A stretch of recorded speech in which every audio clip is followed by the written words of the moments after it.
ये मजदूर का हाथ है कातिया, लोहा पिघला कर उसका आकार बदल देता है। तर मित्रांनो, हे विषय बघण्यासाठी शेवटपर्यंत व्हिडिओ बघायला लागते. तर रामकृष्ण हरी मंडळी, मी चाललो होतो मालवणला फिरायला. मग सगळ्यात पहिला मला मिरजेत मित्राच्या हॉटेलवरती जायचं होतं. हॉटेलवर तर आलो. तिथे गेल्यावर मित्राला वगैरे भेटून घेतलो. तोपर्यंत गाडी पण आली. गाडी आल्यानंतर लगेच पूजा वगैरे करून घेतलो आणि लगेच निघालो. गणपती बाप्पा मंगल मूर्ती।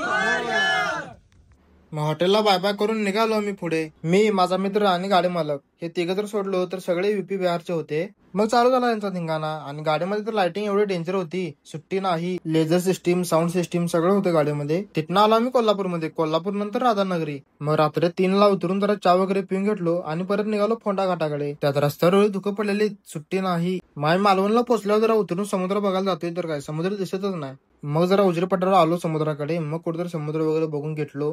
इथला व्ह्यू तर एक नंबरच होता, सुट्टी नाही. मग परत आम्ही रूम बुक करायला चाललो होतो. गाडीत वगैरे सगळे बसलो आणि रूम बुक करायला आलो. रूम वगैरे बुक केलो, आंघोळी वगैरे करून आणि आलो आम्ही फिरायला समुद्राकडे. मित्रांनो, इथला व्ह्यू तर एकदम खतरनाक होता, सुट्टी नाही. मग एक बिहारचं पोरगड अलग मारतो म्हटलं. मग मार म्हटलं त्याला.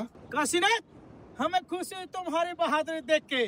तुम्हें भी खुशी होगी जान के कि आज के बाद मेरे गिरफ्त में काम करोगे। ये मजदूर का हाथ है कातिया, लोहा पिघला कर उसका आकार बदल देता है। ये ताकत खून पसीने रोटी की कमाई के है। तेरे यहाँ टुकड़ों में पलने की जरूरत नहीं। कीड़े मकोड़े की तरह गली में रहने से बेहतर है यहाँ मर्दों में रहो, शेर की तरह।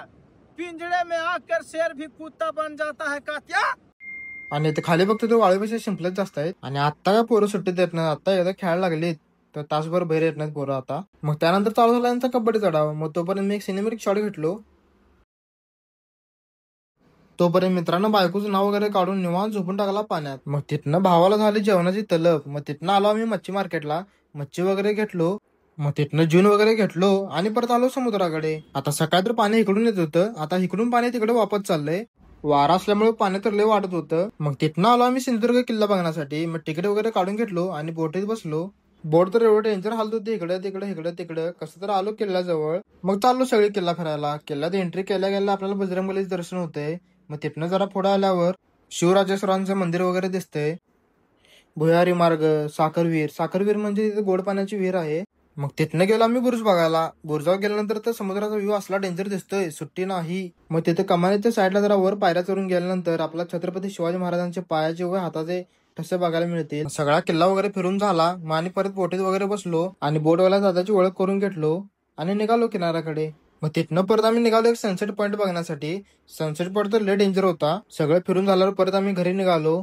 तर मित्रांनो, व्हिडिओ आवडल्यास लाईक करा, शेअर करा, कमेंट करा आणि आपल्या आयडी मध्ये आला म्हणजे आपलं फॉलो करून जावा.